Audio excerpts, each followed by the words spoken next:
Welcome, everyone, to episode 64 of Kiss Meets the Podcast. I'm one of your hosts, Eli Clausen. And I'm Luke Neely. All right, so we're back to doing the old format this week, taking a week off from the 4K countdown. Again, we appreciate the great feedback we've been getting from it. Everyone that's been checking it out. It seems to be kind of picking up steam as the weeks go on. We definitely appreciate it. Please keep it up, spread the word. But as I mentioned on the last episode last week, we wanted to take this week and do our full Kiss Indy Expo recap. It's now been over 2 weeks now, or a week already. What, a week and a half roughly? Okay, time's flying already. Yeah. It's been over a week at this point. By the time you see this, closer to 2 weeks probably. So we wanted to go ahead and get this in before we wait any longer. We were hoping to have Mountainous come on the show again to do the recap with us like he did last year. Unfortunately, he's still in Illinois at the moment visiting family, so totally understandable. Didn't want to bug him. So who knows, maybe he could still come on at a later point and we could talk about some other stuff. Or, there's always next year, of course, too. So wow, this, of course, was the 20th anniversary of the Expo. And held at the Wyndham West Indianapolis Hotel, where they usually have it every year. It was back to being a 2-day event this year, so it was just packed both days.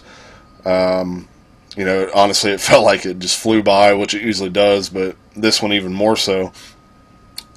So what were some of your expectations going into this, and then what was your overall feeling afterwards? Oh man, I think it pretty well met the expectation that I had personally. I figured that it was going to be a lot bigger than the ones that I had been to in past years, and it definitely was. The feel was different. Where I'm fairly certain that all the ones I've been in were just in that big room where they had the bands playing. I think the whole expo was just in that big room. Right. Whereas this time it was just the Q&As and the band stuff in that room, and the rest of everything else was in 2 of the other rooms. Yeah, absolutely, because usually it is always in that main room, what I believe it was called, the Hall of Champions or something. Yeah. And they usually have all the vendors kind of lined up along the walls all the way around. Yeah. And then, usually right outside the room in that little kind of seating area and where the bathrooms are, that's usually where the food is. And I remember last year they did use the room directly across. That was where they put Eric and Bruce for their signings, but Gotcha. It was all still in that same general vicinity. But yeah, this year it was definitely a lot more spread out. Yeah, the whole thing. So I was expecting it to be a lot bigger, and it was. Yes. It's still a bit staggering, just to see all of the vendors, all of the booths, all of the bigger people that were there, people that are you wouldn't really even expect, like we had talked about before, like Lita Ford and Craig Gass and Mark Slaughter, people like that who were just hanging out in one of the rooms for most of the time. You didn't really have to do anything special to meet them, just stand in a small line and there they were, Yeah.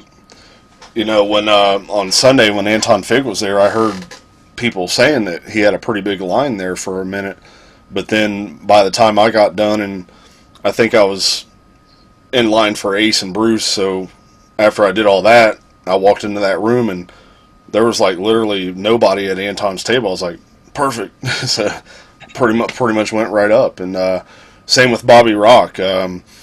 With his Q&A, that he kind of, it definitely interested me. It sold me on buying the book, which I did pick up at his table, and literally again there was no one there at that time, so it was pretty early in the day, and I just sat and talked to him for a little bit, and just kind of getting a little his opinion about the music industry and bands trying to make it, things like that. Yeah. So it was cool to be able to get some little private one-on-one time with some of those people. So, but yeah, for me, it definitely exceeded expectations. I went into it, definitely knew it was going to be bigger and better. If I had to compare, I'd say it's it ranks right there with the year Gene was there, as far as the feeling and the kind of the electricity among all the people, and being a 2-day event, plus vendor wise, having a good mixture of some guys that bring in the great vintage, a coin era collectibles and all that kind of stuff, and then you get a little bit of mixture of the newer stuff too, which is cool. But I felt like it was a good mix this year. I could have just gone ape shit more than I did as far as buying. There was so much stuff that I had to just put down, and I was like, do I really need this bad other than this, or whatnot. But you may or may not be able to see in the corner there. There's a little bit of some of the stuff I picked up, just kind of sitting there waiting to find a place to put it. I've got my stuff right here beside me. I stupidly went expecting to spend nothing at all. That I was going to be fully in control, and think, we're not doing too good on money, so I'm just not going to, buying the ticket to come was plenty. Mm-hmm. And no, but I did, at least that tempered me to just a small stack of stuff rather than, exactly what you said. I could have just completely lost it and bought something, at least one thing from every single booth jumped out at me, Yeah, because I remember all the way leading up, you kept talking like you had it all figured out, and you was going to be perfect and fine with it, and I'm thinking, okay, we'll see. Yeah, that's like saying you expected to go there and not see any Kiss fans. I mean, oh yeah. I got to tell everybody watching though, what was hilarious was the level to which you looked at the booths. I mean, there were times that Savannah and I, my fiance, were able to circle around both rooms and come back to where you were, and you were still standing in the same. We were laughing about that quite a bit. I'm just one of those people, man. I gotta look at like every single thing, especially when there's like records in there. I gotta look at every one of them. Yeah. See if there's something I want. And then I keep kind of going back and forth to certain things, like And that's what I did last year. I second guessed myself on some items and didn't get them, and then I started regretting it. And then I'll probably end up doing the same thing this year. But right. But no, I was pretty happy with everything I was able to get. Definitely some good deals and vendors, and I might have to grab a few things a little bit later as we go on. Maybe we could show a little bit of stuff and talk about it more. But one of the things I want to start off with is it was very cool to see and finally meet in person a lot of the guys that are fellow podcasters. Yeah. We finally got to meet our buddies in Podcast Rock City. Jody, Joe, and Sonny got to. Yeah, there you go. Yeah. They were handing out those bags, awesome bags. Awesome guys, man. They've been supportive of us almost since day one. I definitely enjoy listening to their show.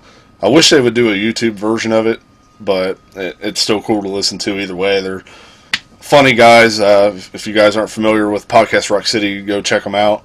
They're on iTunes and all that stuff. And then what was it? The Growing Up Rock podcast was next to them. Yep. Met those guys. They also were handing out bags, which actually came in handy, carrying some of that merch around. And then the Kiss FAQ guys, Julian Gill. A lot of people in the Kiss world know who he is, but and again, I enjoy watching the Kiss FAQ podcast and checking out the website, and picked up a few of the books that he's done previously, and then he had just about every book he's done at his table, and also some records and a few other things. So Luke and I each picked up a copy of his Odyssey book about the Elder. Can't wait to dig into that. Oh yeah, I got it too. Somebody said that the guy in front of me bought something, and one of the other people at the table was like, "You gonna have that signed by the author?" And I was like, "Holy crap, that's a great." I not thought of that. I started thinking about that. I was like, you know what? I didn't even get him to sign that. Yeah. But then I was kind of like, because I watched the episode they did this week, and they were kind of doing their recap, and he mentioned that he kind of hates when people ask him to sign or, that kind of thing, and he gets kind of embarrassed, and that Oh, the guy that was sitting with him was on the show with him this week, and I guess he would kind of, is he the one that said it to you? You gonna get him to sign that? And well, he said it to the guy in front of me, yeah, and that, so then he didn't need to say anything to me because I asked. But yeah, now you mention it, he did seem kind of like surprised that I would ask. yeah. Cause he said there was a point where he did that, where he was like, "You gonna get him to sign it?" And he said Julian kind of just looked over at him like, "You son of a." But yeah, finally had a chance to introduce myself to Julian in person, meet him, mention the podcast, and he definitely said he had heard about it, which is flattering for me. It's like, whether you've watched an episode or not, but if you've heard the name, that's cool. It's, I never thought anybody would really care to listen to this show. We just do it for fun, really. Right. But yeah, Julian, very nice guy. We bought the books off of him. I picked up a few records off of him, and I was wanting to pick up a few more of his books, and unfortunately I didn't. And then I noticed just recently he was posting online like some of the leftovers he had of certain books, and he was selling them off in like his vault. What do you call it? Addendum or whatever. That goes further into the song stories, that sold out now, and he said he wasn't going to do any more printings of it. And I was like, I should have picked it up. I knew it. And so things like that. But so it was very cool to meet Julian as well. And then also the Kiss My Collectibles guys were there, and Kiss My Wax, all that. Unfortunately, Andrew wasn't able to make it. He had some car troubles, but from what I understand, that's all taken care of and fixed, so awesome. But we missed you being there, Andrew, but there's next year. But again, talked to Tom for a little bit, and then this was the first time that I met Jason in person, who does the podcast. And again, introduced myself, and he mentioned he had heard of the show, and got to talking to him for a little bit. So, it was definitely cool, kind of getting in touch with all those guys. Maybe there'll be some cross podcasting going on down the road. We'll see. Kind of threw a little feeler out there at times for that stuff.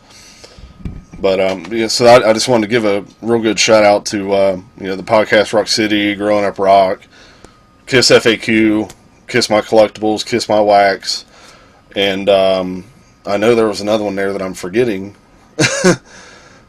But definitely want to give a shout out to all them guys. It was cool to meet you all in person finally.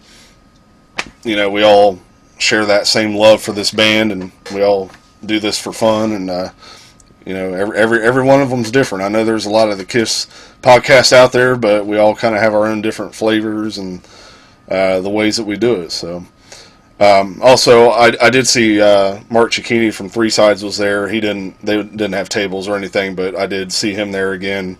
With his wife. So also Lisa, that's occasionally on Three Sides, met her and introduced myself, and I was like, I watched Three Sides, just so you know, so you don't think I'm some creepy guy like, how do you know my name? So yeah, it's just such a cool experience. We always talk about it, but this year was the first time that I felt like I finally started hearing other people saying the same thing that I've been feeling. And I'm not trying to say, I'm the first one that felt this way or thought of it this way, but it was cool to hear other people finally saying, like, more like this felt like a family experience. Yeah. It had that total vibe to it. And again, a lot of people say that about the cruise, which I'm sure is the same case because you got a bigger variety of people there. But man, I tell you, these expos, even when it's just the 1 day event, I mean, it's one of the best times of the year in my opinion for me. It's just, you could talk to pretty much anybody there, and it's like you've known them for years. Just start randomly talking about Kiss, and even other stuff. And one funny story, before I forget, is when I went Sunday morning to wait in line to get my photo with Ace and Bruce, got there a little early, and everyone was just kind of standing around waiting to form the line, and some people were in the line. So they just had like some random chairs sort of sitting off to the side, and I just plopped down in a chair, sat next to this guy, and turns out he was from Tennessee, and he was wearing a Yankees hat. So I didn't catch your name, but hey, if you're watching this, what's up? It was cool to meet you and talk to you. But we just started talking, like, and we had a conversation for, God, like close to an hour. It seemed like, at least. Just talking about Kiss, of course, and then we trailed off and was talking about Leonard Skinner, and he was, he likes to, he went and visited some of the Leonard Skinner spots, down in Florida and all that stuff, and then it got into the Allman Brothers, because I mentioned about the Allman Brothers, and he's a big fan too, and we started talking about all that stuff, and it was this crazy, man, like how you can vibe with people, just out of the blue, someone you've never met before. Right. And actually, that guy is really good friends with the guy that was at Julian's table helping him out. Oh, gotcha. And because he was telling me that I guess they started out as pen pals, and they've been pen pals for, I don't know, what do you say, 15, 20 years, something like that. Wow. And just one of them real cool stories. And they kind of send each other Kiss gifts back and forth every year, and so he had come up and was talking to him too while we were sitting there, and so it's kind of weird, that whole like weird circle and connection that happens, and Yeah. Yeah. and every year there's faces I recognize, and unfortunately there's a lot of faces that I've never actually like talked to or had conversations with, but I do recognize the faces. And I always see, more than a handful of faces that I remember from all the past years that are there pretty much every year. Right. And again, that's kind of the whole family vibe to it, because it's like you almost feel like you're at a family reunion every year, even though some of the family might be a little distant and you don't really talk to them, but you recognize when you see them, and you kind of feel like you're at home with all those people. Right. So, other than a lot of the merch and stuff, what were some of your favorite moments as far as certain guests that maybe you met, or Q&As, or... Right. I think seeing some of the bands at the end, which is what I was most excited to go see in the first place, especially, was the Bruce and Bob band. Oh, God, yeah. Yeah, that was a lot of fun seeing all of that. The Michael James Jackson Q&A was definitely a highlight. That was, the whole thing from beginning to end was super interesting. Yes. And it's funny to see even just how he reacts, being that he hasn't done Q&As for this stuff that often, that he is still baffled that people want to hear about this stuff. That struck me at the time, that he was, well, first of all, he went on a long tangent about how thankful he is that there are people like all of us Kiss fans that value him as a producer and as a person. And of course, that's a no-brainer. Of course, we all do. But then, there was a couple of times he had to ask, I can explain such and such and such, but is that interesting? And the whole crowd was like, yeah! Then he'd explain it, The littlest details are the biggest things to us. Yeah. So that was really neat. But especially the bands at the end, seeing, getting to witness that first-time event in history of Bruce and Bob and Ace and Eric Singer on stage together playing. That was nuts. that was unreal. I mean, Ace and Bruce are literally my two favorite Kiss guitarists, and having them both up there at the same time was like, whoa, like, is this really happening? And then let alone, meeting them both together and all that stuff, and, it was so cool. Yeah, kind of backing up a little bit, because I know I'm just sort of going all over the place, but as far as kind of back with the setup a little bit, is, when we first walked into that room and I saw how many chairs were in there, it kind of, like, took me back a little bit, because I was like, whoa. Because I'm used to seeing it, with all them tables lined up, and there's not as many chairs, but there were just all it was chairs and the stage and all that stuff up there. But I mean, there was just so many chairs in there, and they were thinking ahead, which was good, obviously. So Right.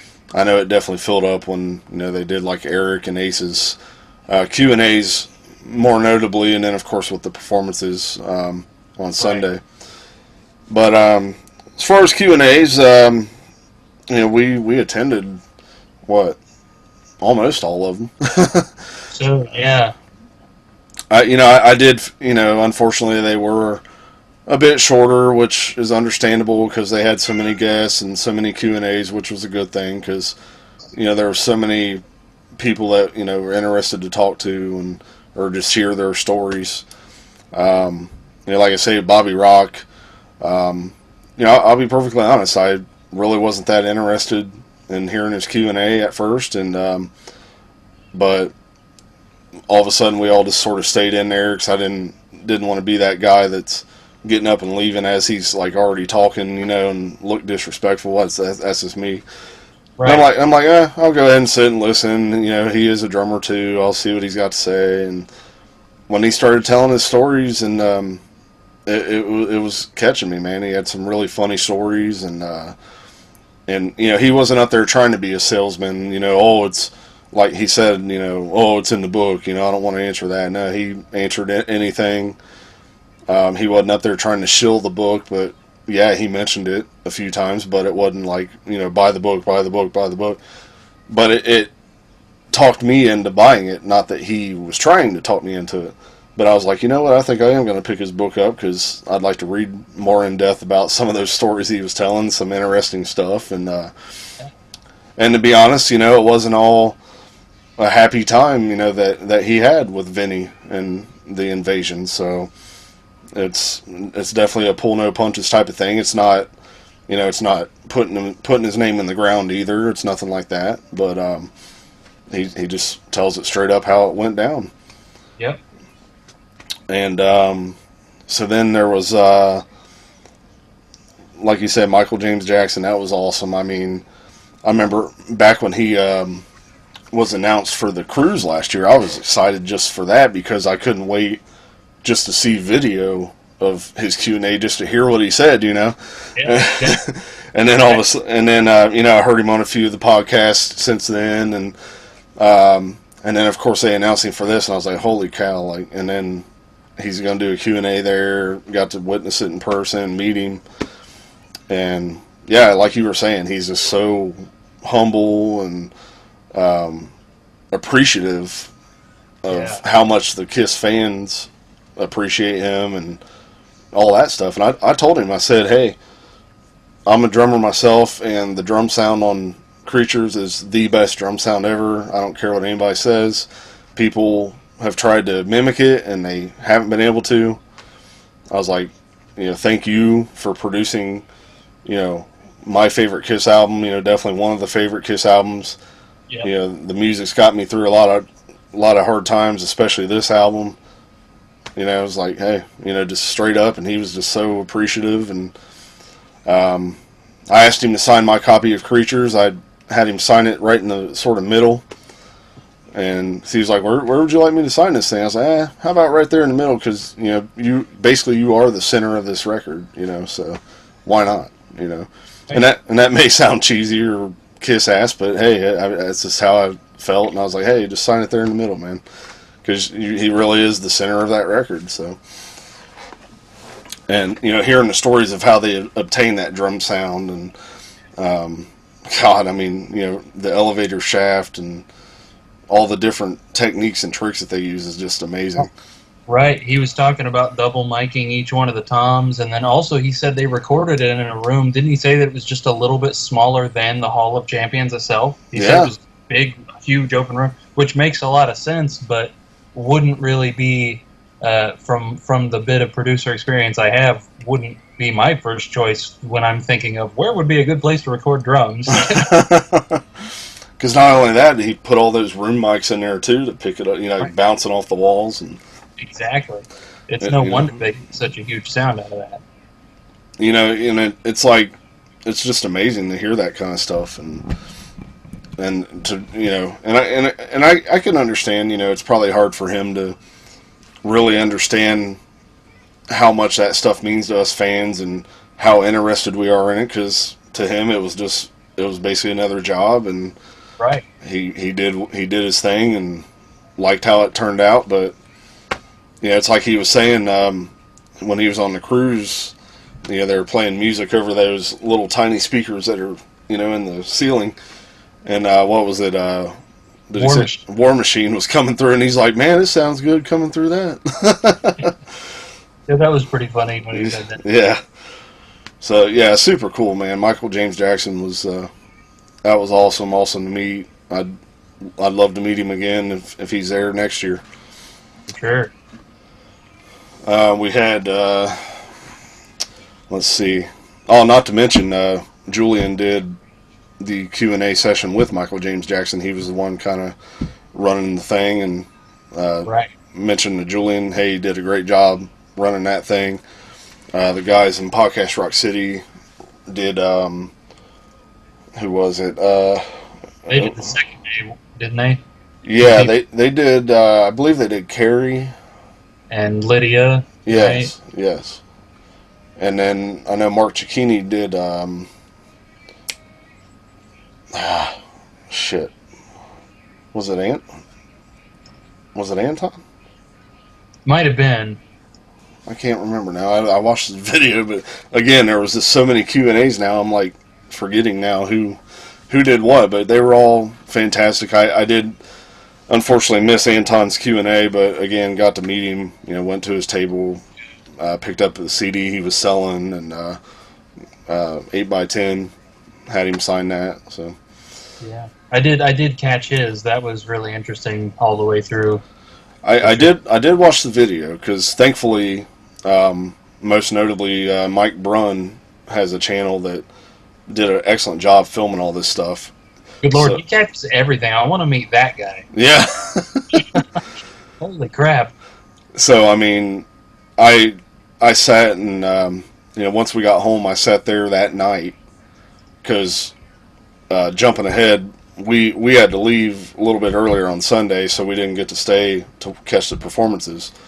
But Luke and Savannah stuck around. But by the time we got home, I got on YouTube and saw that Mike had already posted. He had done a live stream of the performance, so I sat and watched it that same night and catching up and the Q&As that I missed and things like that. And I even watched some of the ones that we were there for just to watch them again, and Right. it was cool. Saturday when Eric was doing his Q&A and he brought that little kid up that was dressed like Ace, that was hilarious. Oh, that was great. He said, "What's your name?" And without even skipping a beat, the kid was like, "Ace Frehley." All right. Yeah, that was so cool. That was classic. And not to mention, Saturday was Eric's 60th birthday, for those that aren't familiar. So that was a cool experience. There was, he was getting tons of birthday love all night. When they played, they surprised him, brought a cake up, and I guess after the whole thing was over, they actually had an actual surprise party for him somewhere. So there was some pictures that Keith posted of that, and they had a few things made up for it, and I was hoping maybe they'll sell some of those, because that'd be kind of cool to have that stuff, Sure. For sure. So what would have been your favorite Q&A of the whole thing, and then who was your favorite person that you actually met and spoke to? Oh, geez. Such hard. It would definitely, as far as a Q&A, it would either be Michael James Jackson or Bruce. Okay. Bruce's Q&A was cool, as it always is. I every year forget how often he says okay, but he's definitely notable for that. And then as far as people that I met, again, Bruce, which I say that just about every year I get to talk to him just a little bit. But I met Bruce and Bob this year. I got the Kiss Forever DVD and had him sign it. Nice. So that was pretty cool. Which, incidentally, I tried to watch the other day, and after it got through All American Man, which is the first song, it crashed my computer. Whoa. Yeah, No idea. Huh. Even after I rebooted the computer, I was having trouble getting it to give me the DVD back. Wow. No idea what happened there, but yeah, they both signed that and talked to both of them and Bruce's wife a little bit too. She was sort of running the show at his table Definitely. while they were taking pictures and stuff. Um, and I'm not sure if there was context for this that I missed too, but as we were walking to the table, Bruce got Savannah's attention to make sure she's going to watch that DVD too. He said, yeah, "That's for you too, right? You're going to watch that?" And she went, "Yeah, yeah." He went, "Okay, okay." Yeah, I've said before, man. Bruce and Bob and Eric can be there every single year. They're always cool to meet. They are. I didn't get a chance to go up to Eric's table this year and talk to him or anything, but definitely it was cool seeing him there and watching him perform and the Q Yeah. and all that stuff. So, Yep. and being there as a part of his birthday, that was an extra cool part of the experience too. Yeah. By the way, I did pick up the Kulik Brothers shirt. Oh, nice. Had to get that. Was at Bob's table on Sunday, and unfortunately, Bob had lost his voice. But I was I was sort of talking to him because I didn't want him to talk a lot. Picked up. Let me see if I can grab it without making a total mess. Picked up his Skeletons in the Closet CD. He signed it. I should have got that. I thought about it and didn't. And then he also threw in a pick. Nice.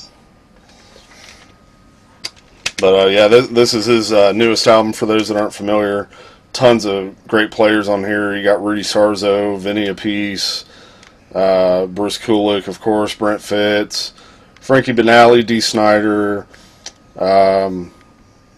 Geez, who else is on here? Eric Singer, Dennis St. James. List goes on. There's so many guys on here. Bobby Rock's on here. Yeah. I mentioned earlier about Anton's CD. Picked it up.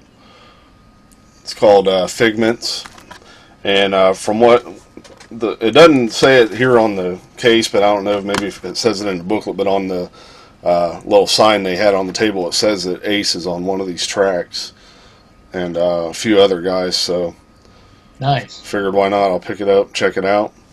Yeah. Also met Craig Gass. He was there. A lot of people know Craig. He's a very funny comedian. For those that aren't familiar, he does spot on imitations of Gene and Paul, Sam Kinison. Uh-oh. Another really obvious one I'm forgetting. Oh, you froze there for a minute. I didn't know what was going on. Ah. Sam Kinison. Oh, geez. Al Pacino. He does a funny Lars Ulrich. Yes. Oh, there we go. It fixed itself. But yeah, so anyway, met him, picked up his CD, and it's also a DVD as well. And he signed it. Nice.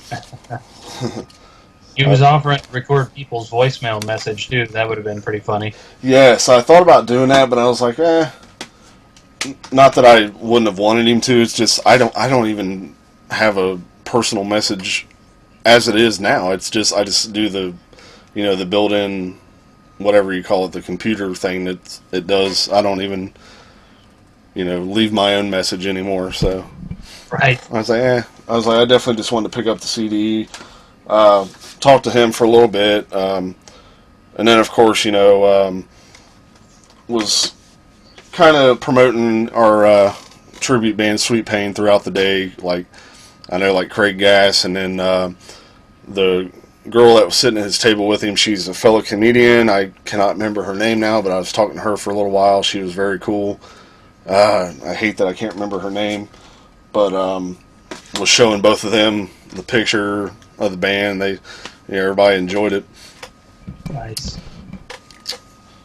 Meeting Lydia Chris, that was cool. Another one that had been on my list for years that I she'd always, you'd see that she would appear at all these other expos or even the cruise and stuff, and then finally they had her at Indy, which again, she may have been there in past years, but since I've started going, she hadn't been there. And of course, I made it a point to buy her book, and what better way than buy it from her in person? Because I've always heard how great a Kiss book that is. It's always ranked up as within the top 2 or 3 at least as the best Kiss books out there. Yeah. And I didn't even realize the size of the thing and all that stuff till I saw it in person, and Right. picked it up. Of course, she signed it, and then she was even selling like reprints of 4x6 photos, and so I picked one up of her and Peter, and she signed it. I asked her the question. I said, "You probably hear this a lot, but do you have any home video footage of back in those days of the guys and all that stuff?" She's like, "Oh yeah, I got tons." And I was like, "You're killing me." I was like, "Do you know how bad all of us fans want to see that stuff?" Yeah. And she mentioned that she had a friend transfer it over to DVD for her to preserve it. And I was like, "Can I give you my address so you can send me a copy of that, please?" Oh man, like that, because she was saying, "Oh yeah, I've got footage of on the plane trip over to Japan, and footage of Peter in Japan, all this, probably all kinds of footage of them backstage partying or who knows what." Right. Man. Especially back in those days where people weren't really allowed to film much of them. Yes. That was rare. Yes.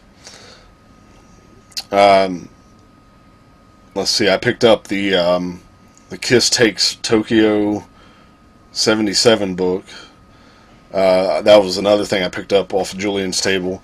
Just started reading it. It is already blowing my mind, and I'm only like 6 pages in. It has some amazing photos of, flyers and magazines from Japan that have Kiss on it, and translating them and all that stuff. And this one really interesting part, and it shows a little photo scan of the actual paperwork.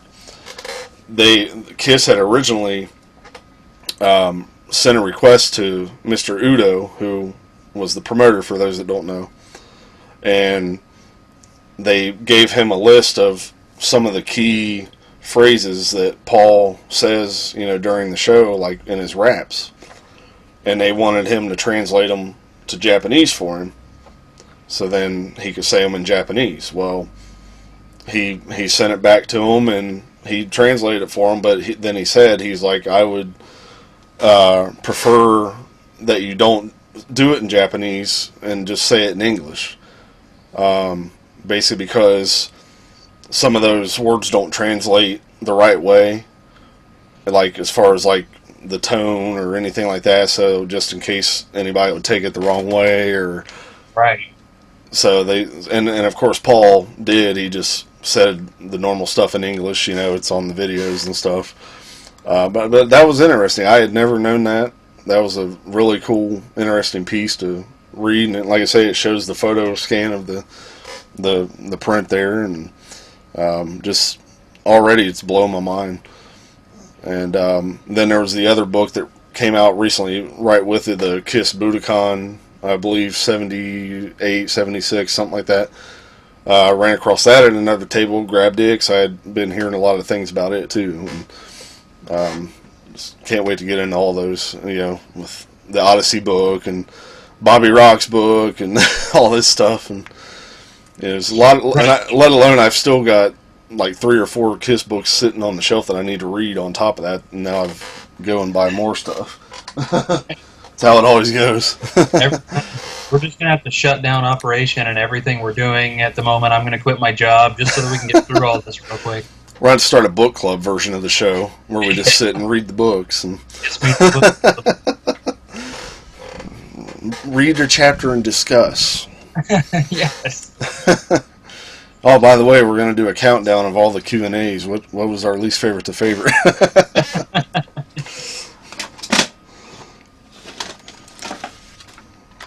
So I don't want to forget to mention some of the other people that were there. Robert Fleischman, of course, past guest of the show and coming back on in the near future, Big John Hart. Was very cool to see him in person, him and Steve, his assistant. Catching up with them, I picked up one of John's shirts that he has for sale. Those are really cool. If you guys haven't seen them, definitely check it out. Help support them. The book's coming along great. Should be out, by the end of the summer. And again, John will be coming back on to do a recap after the book's already out. And so it was really cool to see them in person and catch up and go from there. And then you had again, I'm forgetting the guy's name. I talked to him last year that does the costumes. Oh, right. Man, forgetting all these names. Talked to him last year, but yeah, he was there again with some amazing costumes. He had the Gene Dynasty costume, again the Gene Creatures costume, and Paul, Ace, all that stuff. Excuse me.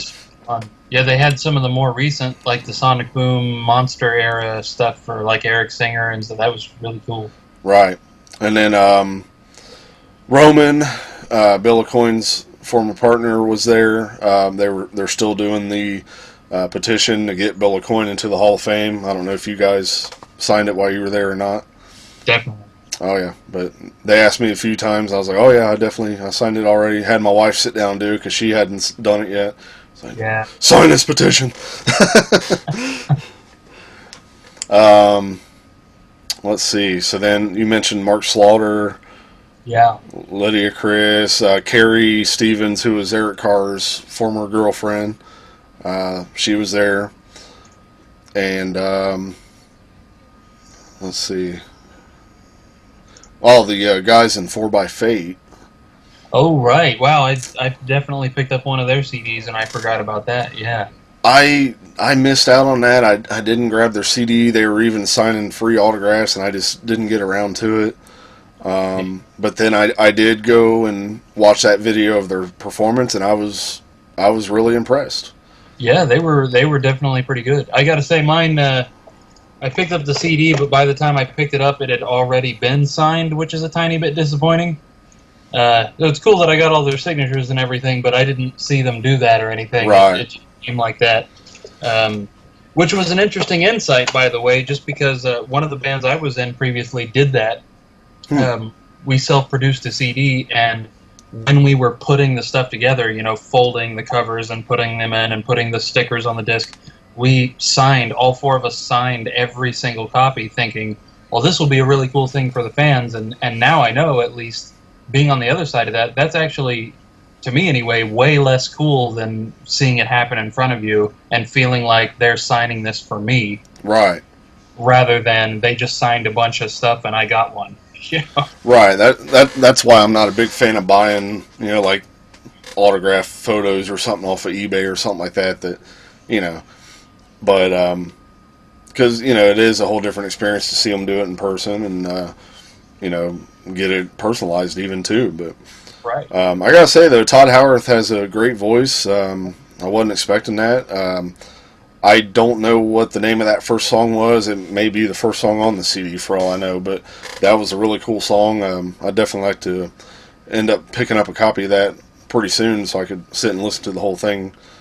And I wish I had done it at the expo while we were there now, but can't get everything. Right. Unfortunately. So real quick, let's just do a little bit of show and tell, and then we'll talk more about all the performances because I'm sure we can go a little while with that and pretty much wrap it up from there. So let's take a quick break so I can round up a few things. No problem. I've already showed off most of what I got, so this. Okay, well. Can be most about you. I got a couple of stickers, but other than that, noise. All right. So another shout out I totally forgot about because I didn't actually see these guys for some reason, as far as I know. But this was passed along to me. The Pot of Thunder guys. Oh, nice. They were there. They passed out these discs, and one of my friends that was with us, passed one over to me. And then also, I was talking to a guy who's in another Kiss tribute that's out of Vancouver, and we stood and talked for a good 10-15 minutes, probably, just, kind of talking about the tribute scene, and what kind of songs each of our bands do, that kind of stuff. And it was a pretty interesting conversation, just kind of sharing the experience back and forth. Just a couple car decals, Kiss Army Creatures. Still need to stick them on the car. A couple cool things. Found like a original like press kit for the solo albums. It just comes with like a little sheet with the 8x10 that kind of gives the history of the band, and tells about each member, that kind of thing. And then these old promotional cards from, 78? And if I'm not mistaken, they were from a gas station, like 7-Eleven or something. Oh. Because there was another guy that had these at a different table, but these are all loose, so you got all the separate ones. Nice. And so I guess that was some sort of promotion thing from a gas station back in 78, but they're in great condition, considering the age. Right. Couldn't walk into a gas station nowadays and find Kiss stuff. Oh, God, no. Now it's like, you walk into a gas station and you see all these, like, bootleg rap CDs and all that kind of crap sitting there on the counter. Yeah. So, what's some other stuff you got while I'm putting this away? Right, well, I've shown off most of it, but I'll go real quick. Michael, one of the guys that we were with, picked up an extra Detroit Rock City sticker, which he handed to me. Sweet. That was pretty cool. I got the Growing Up Rock sticker. I've got a Dollar General receipt that definitely didn't come from... Got a Cat Rock City sticker. Also a thing with Benny's picture on it, which I think is some sort of invitation to a pre-party for the next Kiss cruise. Oh, yeah. Of course, we got out the Eltham bag here from Podcast Rock City as well, which is open because we, as you mentioned earlier, we're carrying around the stuff we bought in it. Right. It was definitely handy. And then I got the signed, I got Kiss Forever, which Bruce and Bob signed. And of course the Odyssey book, which Julian signed, which was pretty cool. I think that was and the 4x8 CD, which I again forgot about already. Right. That's pretty neat. I got to say, I really like their band logo. Yeah, that is cool. Here's my Odyssey too. So, and these were special editions for the Expo. There, you can see the sticker. Yeah, I'm really looking forward to reading that. Yes. The other guys in our tribute band were there for a while, and Gino asked me if I would record myself reading that book for him, because he doesn't like to read. Let's see. So here's Bobby Rock's book that I was talking about, The Boy's Gonna Rock. He did sign it for me. Nice. It says, "Enjoy the ride," and he had the pink symbol there at his table from the video Boys Are Gonna Rock. I got to touch it. Picked up a couple random vintage magazines, Grooves, that comes with the poster, big old poster. And these are more like, I think like early 90s, late 80s. Just kind of talks about the tours up to then and the videos.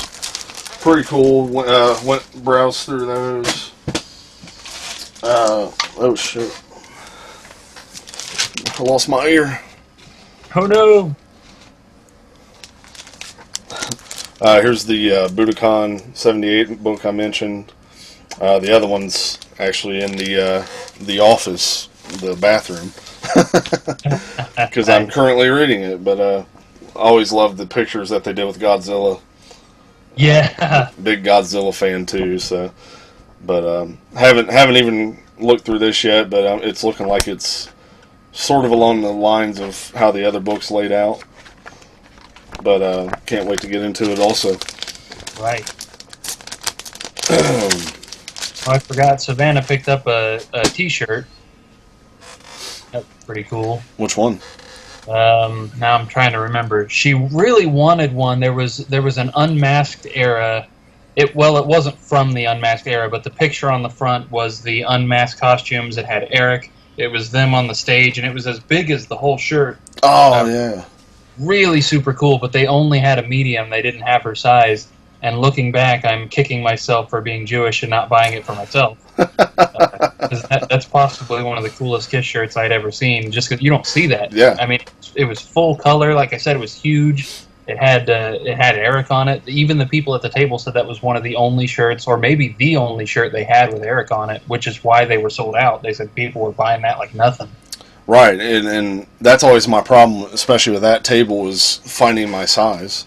Right. But then, like, I'm looking and looking for like a creature shirt, and I can't ever find one of my size. But I'll see plenty of women creature shirts and things like that.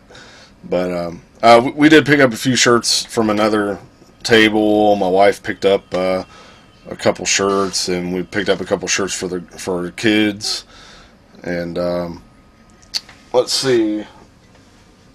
So they were doing. There were two different tables that were actually raffling off the freaking Gene Simmons vault.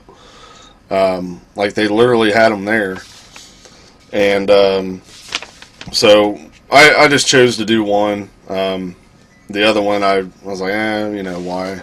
But then it's like I kind of wish I did because it was going to a good cause. But Right. so the one table they were just kind of doing a special deal where you buy your tickets, they'll give you like a stack of the old Kiss Alive like trading cards that came out, or I guess if you put a little more in, then you get a choice of like a calendar. So I opted for that when I saw that they had it because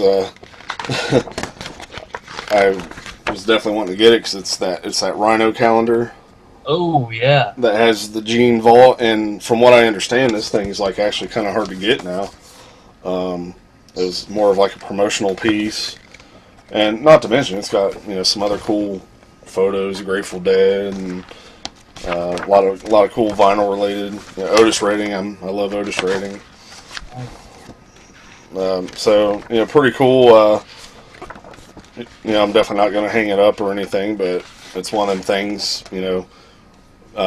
Coming up here at the end of June, where the same hotel that the expo was at is an expo called Days of the Dead, and Gene is actually going to be there, and I'm considering trying to go, and if I do, I may have him sign this or something else probably, but we'll see. Right. Definitely stay in that same hotel that we went to. Yes. Oh, that's another story. Yeah. So finally picked up the big Gene Simmons blood spitting figure. Yes. I've been looking at this thing for the last few years there, and I was always hesitant on pulling the plug. So I asked about it this year, and of course the girl at the table didn't seem to know what I was talking about. So she had to go and ask the guy, and he's like, "Oh yeah, see, that's blood right there, that bottle." And I was like, "Well, how much is it?" And she's like, "It's like I think it's like 75." And he's like 100. I was like, "I liked what she said first." He's like, "All right, we'll do it for that." And I was like, "Cool, sold."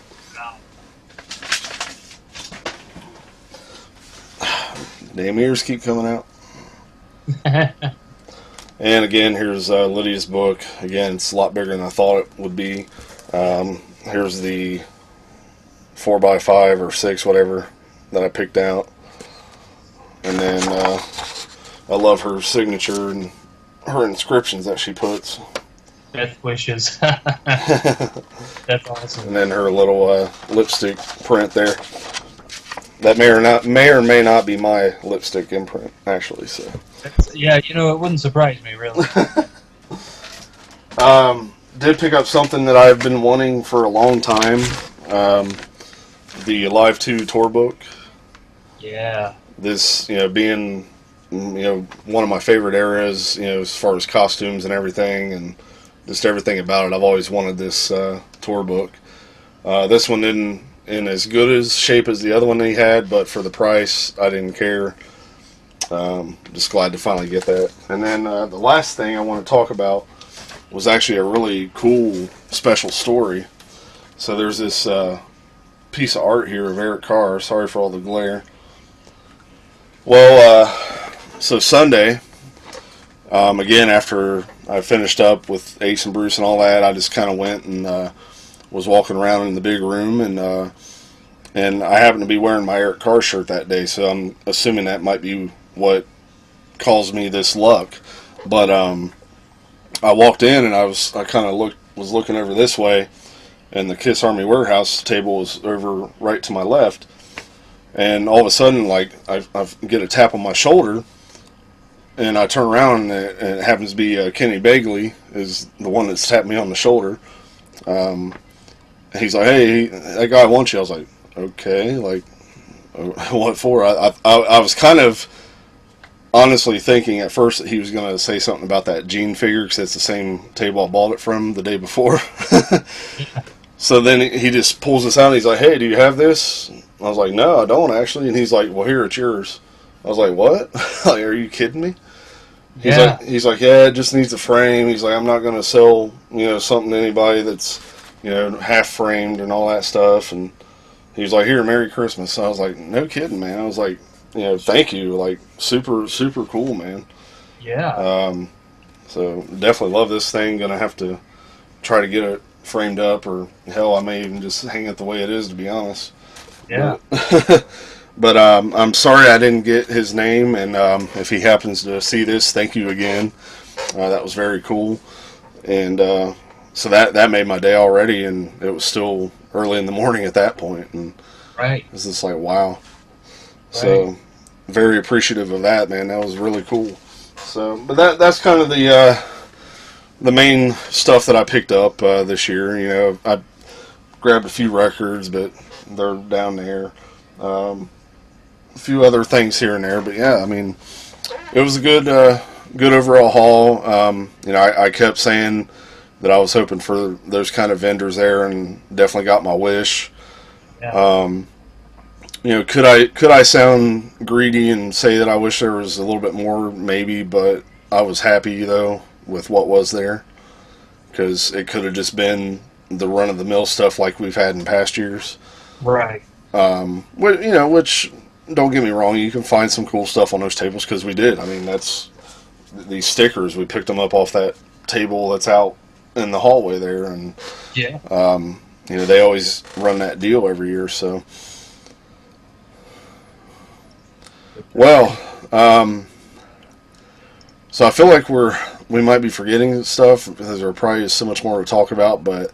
Oh yeah, there's never-ending stories. Real quick, there's a couple of things I thought of that I don't want to forget about. Okay. Maybe this would have been something to skip, but only because we mentioned it last week. What about that whole debacle with Lita Ford? Oh God, yes, that and the hotel thing. We got to cover those real quick. Yeah. Oh my God. So, and I'm gonna have to drop the picture in when I mention this. So, the weird thing. So as I was standing at that table in the hallway to buy these stickers, I was standing there kind of looking, and I, kind of noticed out of the corner of my eye some, body walk by, like a woman or whatever. I didn't really even realize that it was Lita Ford, and she was talking to somebody as they walked by, and right as they walked by, I'm trying to think how I could say this without sounding too graphic, but I heard her say something about, oral sex, let's just put it that way. And I was kind of like, what? Like, and the way she said it, I could tell that she was saying that, like, somebody said it to her or something like that. And I'm like, whoa. And then I realized it was her too. And I'm like, what's going on? So, just thinking nothing of it. And, so, we were just kind of hanging out there in the main hallway by the little steps and things like that, kind of taking little breaks and stuff. And because at that point, I believe it was before general admission was allowed in. So, Right. Yeah, we weren't there yet. so like a lot of you guys were hanging out there. I was kind of back and forth, so we were like taking a break. And, we were all just sort of kind of kneeling down there, just kind of taking a break, resting. Well, my wife pulls out the phone, goes to take a selfie, which she loves to do all the time. And, we're getting ready to do it, and all of a sudden, here comes this guy that, like, jumps in the picture and photobombs us, which I'll try to put it in. So he's in the picture. No idea who it was. I was, like, thinking, oh, that's cool, funny, haha. Just somebody being silly and whatever. Right. And then, then he's standing there and he's kind of talking to us for a little bit. And I notice he's wearing, because, like, all the guests and, the I guess the important people were wearing like a purple like lanyard holder, and then they had a different type of pass. Well, I noticed he had one of those on, and I was like, so I started thinking, well, maybe this guy is like, works with one of the people that's here, like helping them out or something, an assistant, who knows. Yeah.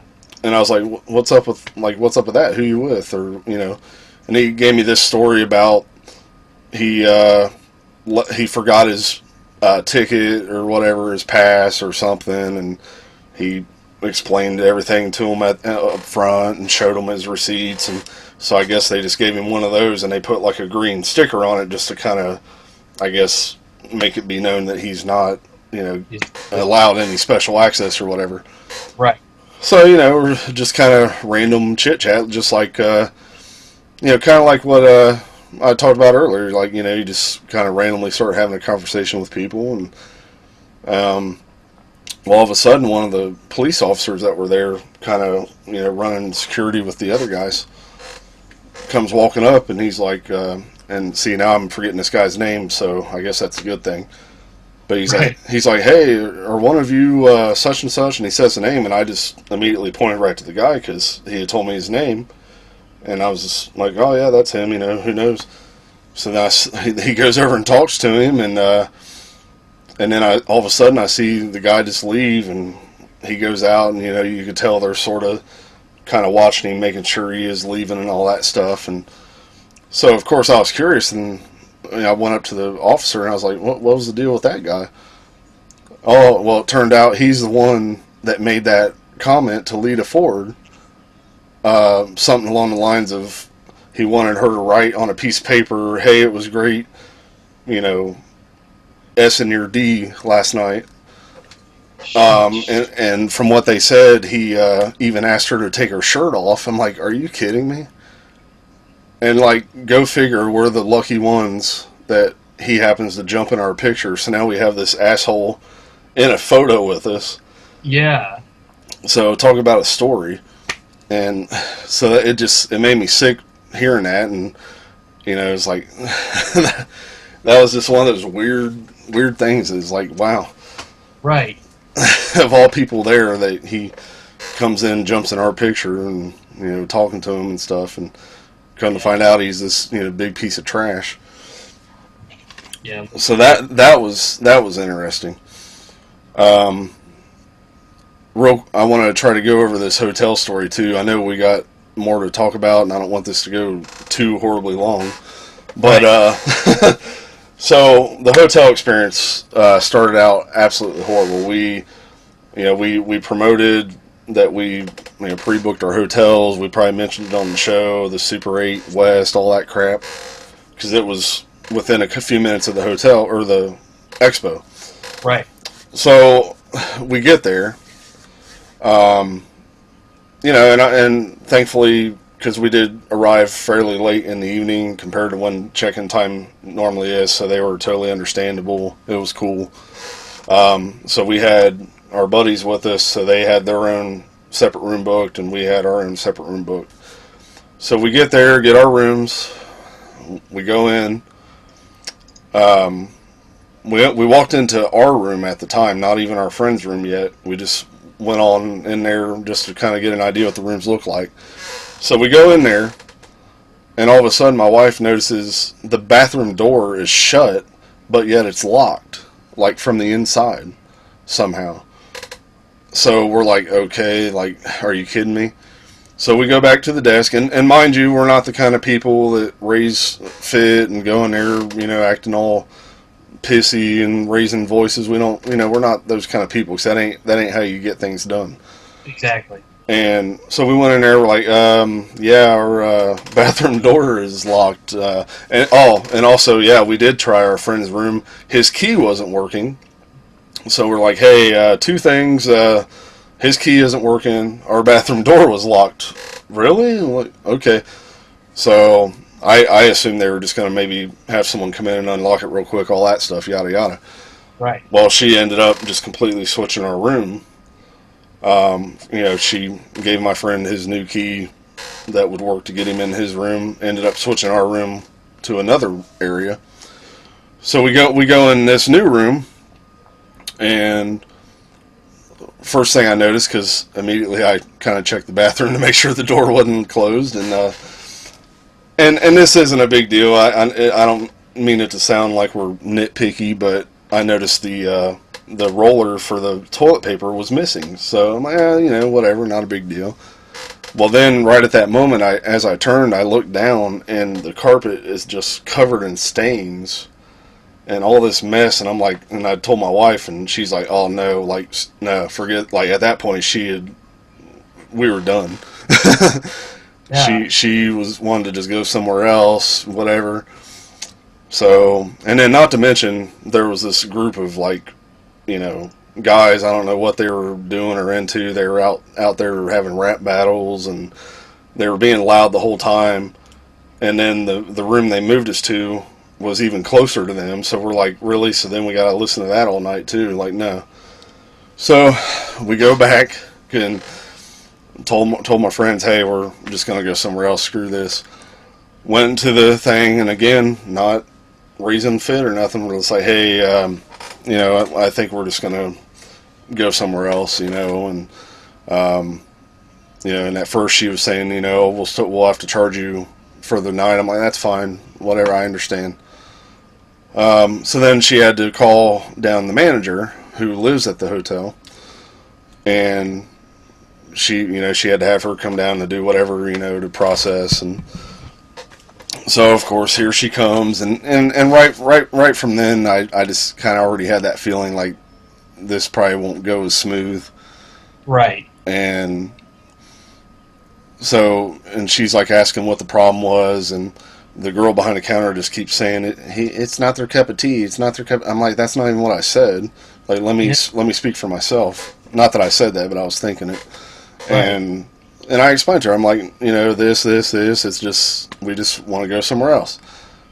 And then I knew it. And then sure enough, as she's kind of, well, I understand what you want to do, but I just have to know what'd you expect for $73 a night? And I'm just kind of like, and my wife heard it, and she was like ready to get up, and she wasn't in the mood either. Yeah. And I was like, well, I expect a clean damn room is what I expect. Yeah. And I was like, look, this is the first time I've ever done this. I've never had to cancel a hotel and go somewhere else. We've always, stayed at wherever, no problem. But this case, no. I was like, I understand, you got to sit here and talk to me like I'm stupid, and you gotta critique our reasoning, and just do what you need to do so we can go. I don't need you to stand here and critique it and all that. Oh no, right. I just want to know what we could have done better. Blah blah blah. I was like, yeah, sure you do. I'm sure you care. If that's all you wanted to know, then you could have phrased it like that at first, instead of being crappy. Yep. And so then it turned out to where they ended up not charging us anything, which I was like, okay, that's cool, because she probably felt bad after that, because she probably thought I was one of these pushover people, like, oh yeah, you're right, what did we expect for 73? Yeah. So, and then, we were done, and I'm like, telling, getting everybody, okay, let's go. I was like, not even, and I hear, I really am sorry, and I'm just like ignoring. I'm like, yeah, okay, sure. And and then she tries to throw in, well, have you already looked somewhere else? Because this is like the race weekend too, so everything's probably booked up. We're like, yeah, okay, well, we're gonna go look now. We're gonna go make it work, lady. Yeah. So literally across the street, there's this place called Candlewood Suites, which immediately that told me this is a much better place because it's suites. We walk right in there, bam, room available right away. Um, Now, again, we had a little hiccup with this place. Not that it was a big deal, but when we first got in there, because he was like, "Oh, there's this handicap room available, and then a non-handicap room, but the handicap room is more, and this and that." And I'm like, "No, we want the non-handicap and all this and that." Well, we go up to our room, and it ends up being the handicap room because, for one, there was supposed to be a couch in there that pulls out into a bed, for them to sleep on. We're like, "Where's the couch?" We're like looking all over, and I'm like, maybe it's like a pull-out bed that's under the bed. Look under there, that type of thing. And then I noticed like there's handicap, like a button outside the door, that kind of thing. So I called down. I was like, "Is this? I think you gave us the handicap room. It was supposed to be the non-handicap room." "Oh yeah, I'm sorry. No problem." I was like, "All right, that's cool." So he took the time to come up and bring us the key for the new room because again we got switched to a new room which was on the next floor or 2 floors up, and he brought it up to us, gave him the key, went up, and that was pretty much it. I mean, and it was a much bigger room than what that handicap one was. It was a fantastic room, had a great stay. For sure. Savannah enjoyed her stay. For sure. So it all worked out in the end, but yeah, talking to that horrible, that just horrible, disgusting woman.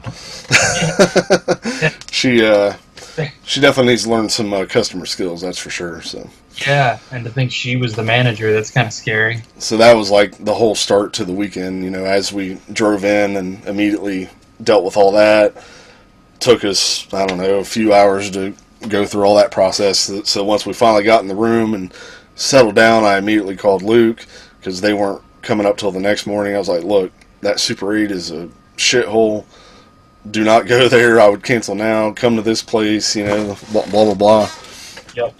And they got in. They got in just as easy too. He booked it that night on the computer, and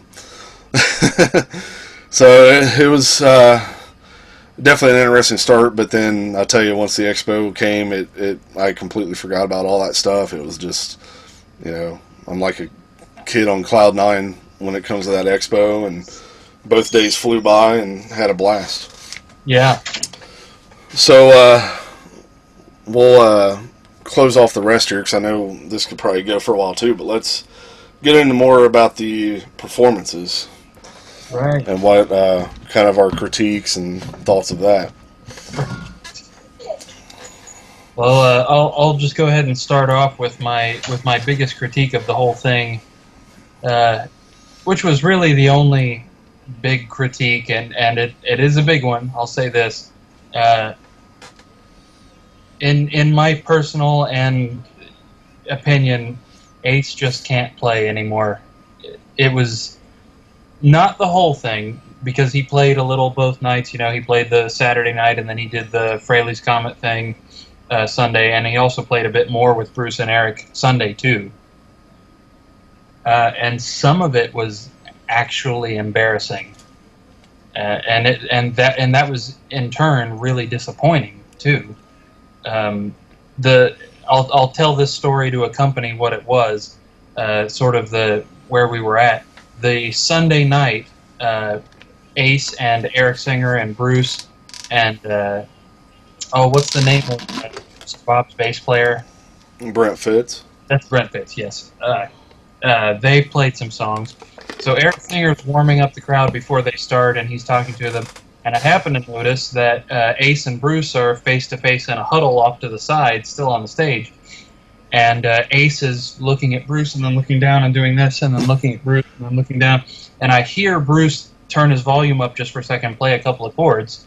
And I turn to Savannah and say, I'm not sure, but I think Bruce just showed Ace how to play Strutter. And sure enough, Eric starts the drum fill that starts Strutter, and then most of Ace's chords were wrong. Completely wrong. Now then they said, After that, they said, we only practiced this a couple of times. This song isn't in Ace's repertoire that he plays anymore. It's been a long time. Okay, that makes sense. Well, so as Bruce is explaining that, suddenly Eric Singer starts Shock Me, and they play it. So then, But they all didn't come in right away. exactly.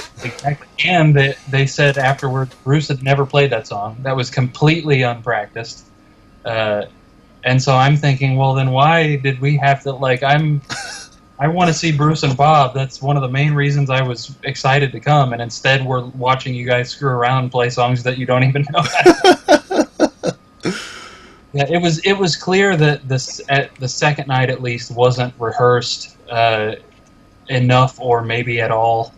But a lot of Ace's playing was like, wow, man. I mean, I get it. He's getting up there in age. He's having trouble hearing, Mm-hmm. especially when you throw him in the fire with songs he hasn't played in God knows how long. Right, But because some of that stuff I was assuming that he's been playing in his shows, but apparently not.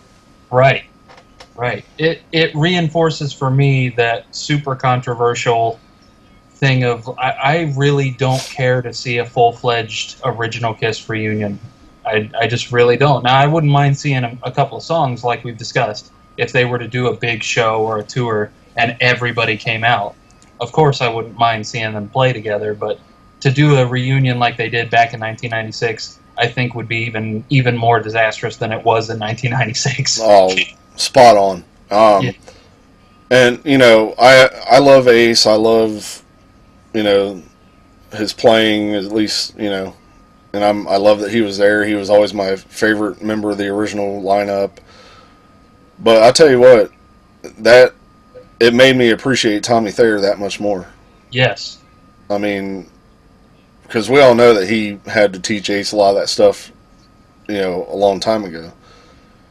Apparently, he's forgotten a lot of it. Right. But it really made me appreciate Tommy that much more, like how spot on and flawless he plays that stuff. I mean, Bruce, for that matter, too. I mean, for the most part.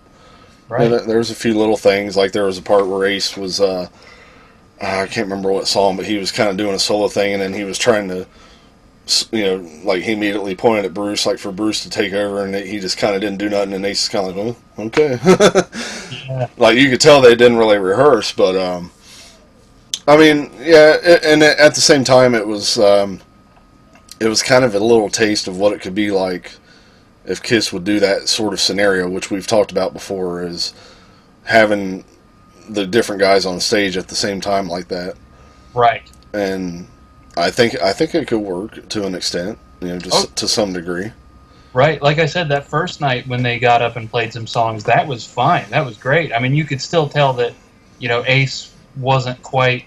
I want to say he isn't as good as Bruce and Bob, but you can tell his style of playing is a lot different, and it's naturally sloppier. I've mentioned to you something about Parasite, which Kiss has talked about before. That during the reunion, Ace was mad at them because they were playing Parasite 2 perfectly in time, which is what Bruce would have done, and that it was meant to be more sloppy. And Parasite was one of the songs they played that first night, and you could hear it. I mean, more fully than I've ever understood that scenario. Ace started the song, and then Bruce came in with him before anybody else, and hearing the two of them, the way they play it different, was like, yeah. Wow, there it is. Yeah. Now, am I wrong, but to me it sounds like when they do Domino, Bruce, it feels like he's playing it different. I thought so too. It didn't feel like it had that, like it didn't sound the same like on the intro. Right. Like the way he's like finger picking it or something. It could be. I noticed too that he doesn't really use a guitar with a whammy bar anymore, which, like for example, in that solo is basically a long whammy bar trick. Like a lot of whammy tricks are in that, and so instead of that, he did it with wah, which was weird. Didn't work the same way. Still sounded cool, but now yeah. there were two nitpicking things that I definitely picked out on that first night that weren't Ace related. Yeah. They started the set with Deuce, no bass slide. Yep. Yep. Domino, Eric at the end, that little drum fill. He screwed that in, played it in the wrong place. Now, and I don't, people might, before you say anything, understand again. We're musicians. We understand things like that happen. It's funny. Oh yeah. So, me calling those things out, it's more of that, a fellow musician busting balls, not like, oh my God, that he didn't do that. That sucked. That type of thing. Exactly. But we get it. It happens, and it's funny when it happens. Sometimes it's embarrassing when it happens. But it was like, oh. And what I started thinking about afterwards is they're performing in that hotel, and it's like, think of, Kiss pretty much got started playing in hotels like that. Like, right. you look at a lot of those early shows and the really formative years of the band, and what got them signed, all that stuff. Yeah, playing in those type of setups, those hotel rooms like that. And then it's like, Ace, especially, here he is playing in a hotel again. I wonder if he had flashbacks. Yeah. It's just it was like, wow, this is kind of cool. Like, it's almost, in a way, getting that experience of what it might have been like to hear them in a hotel, Yeah, the whole thing was super neat. Of course, what I was looking forward to, the Bruce and Bob thing, was great. It was amazing. Yes. The songs they play are impeccable. That's the stuff that I like to hear. Not only the deep cut, but as I've mentioned 100 times, I'm a huge fan of the unmasked 80s era. So to hear those songs played live, some of them have never been done live by Kiss. Oh yeah, they pulled out Tough Love on Saturday night. Yeah. And Eric and Bruce both said that's the first time they've played that song since they were in the studio recording the song. So, yeah, we're talking, what, 27 years now, something like that, roughly. I mean, and it sounded flawless. Yeah, it did. It was great. So, and again, the Coolett brothers are going to be on the cruise again this year. They're apparently planning on digging even deeper, which, again, I'll just have to be looking for the videos, I guess. But it was definitely cool to experience that in person. Want to give a big thanks again to Keith and Steve and everyone else involved in putting these things on year after year. 20 years and on. Here's to another 20. Got to speak to Keith a little bit, and he mentioned he's not sure how he's going to top this, and I was like, hey, you'll find a way. And it don't even matter, man. As long as there's another expo, that's all I care about. Right. Put it back down to one day. You ain't got to bring, any Ace or Gene, any guys like that. Hey, as long as there's another expo and there's people there, that's all I care about. Right. So. Right. And we've been talking about maybe doing a bit in costume next year. Yeah, we kind of discussed, like, hey, because the whole band was there, right. Even though it was one day, and we were like, hey, maybe if they do 2 days again next year, maybe we should all consider dressing up part of one of the days or something, and because there was a guy there from Mr. Speed. He was in and out of costume, and right. Of course you got other fans that were dressed up in things, but he was the only one I knew of that was in a tribute band. Right. So we was like, hey, maybe we should do that next year. And then there's the guy that kind of becoming friends with that's always at the Eric Carr table. Talked to him last year and then again this year, and he had a really nice version of the Creatures costume. It was definitely more on par than mine is, so it made me want to try to soup mine up even more now to get it more accurate. And let alone I still need the boots. Right. I'll tell you too a quick funny story that happened regarding the band being there. Ever since I joined Sweet Pain, Gino has made fun of me for looking like Bruce Kulick. So we were following you at one point. Savannah and I were following you. I think you were headed to the ATM. And so we were just following you, and we happened to pass Gino and Polly standing in line to get their picture taken with Ace and Bruce. They were going to try to rob me. I think that's what it was, yeah. and and so we just stopped where they were because we hadn't seen him yet. That was the first time we'd seen him, so we were standing there and talking. And as soon as I make eye contact with Gino from the line, he goes, "Oh my God, it's Bruce Kulick!"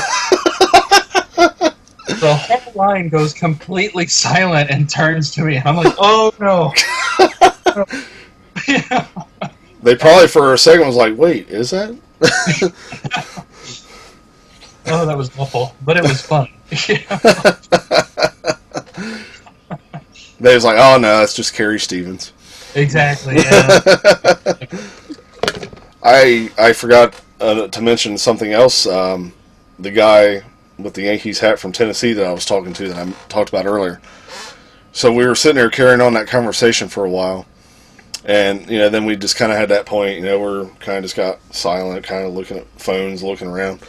All of a sudden, he's like, "Hey, I recognize you." He's like, "Don't you do a podcast too?" I was like, "Yeah."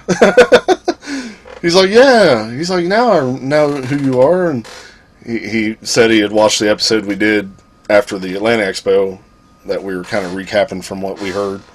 Right. So I was like, "Oh yeah, cool, man." It's like, keep on watching. So that was cool, man. Again, like I said earlier, I never thought anybody would care to watch us. We just do it for fun, and it's cool when people start kind of noticing you and recognizing you, and you make a lot of friends doing this stuff, man. It's fun. So, all right, well, I think we're going to go ahead and cut this off. I feel like it flew by just like the expo did. I know there's probably more to talk about, but maybe at some point down the road we can. What the? My computer's ringing. That was interesting. So, but yeah, so maybe down the road, maybe we could talk more if Mountainous or someone else comes on.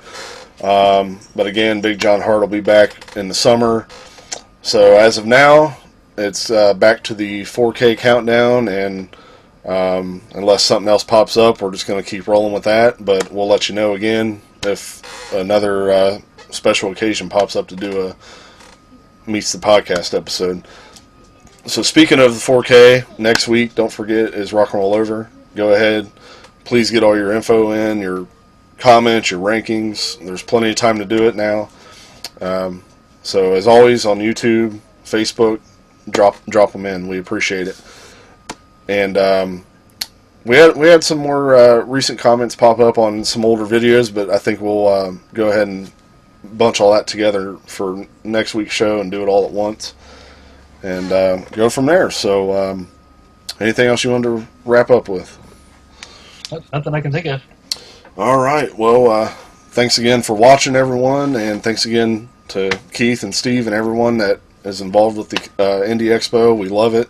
It's our version of the cruise every year because we can't afford to do the cruise, so that's the next best thing for us. The family atmosphere is such a cool vibe. We definitely appreciate it. Keep on going, and looking forward to the next Kiss World Tour. I guess that's the next step.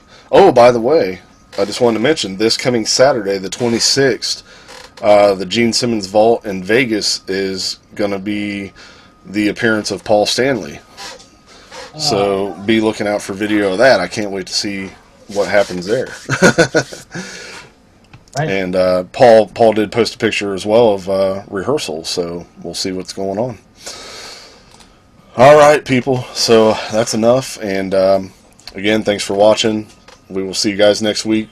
We'll be back with 4K Rock and Roll Over. Until then, take care.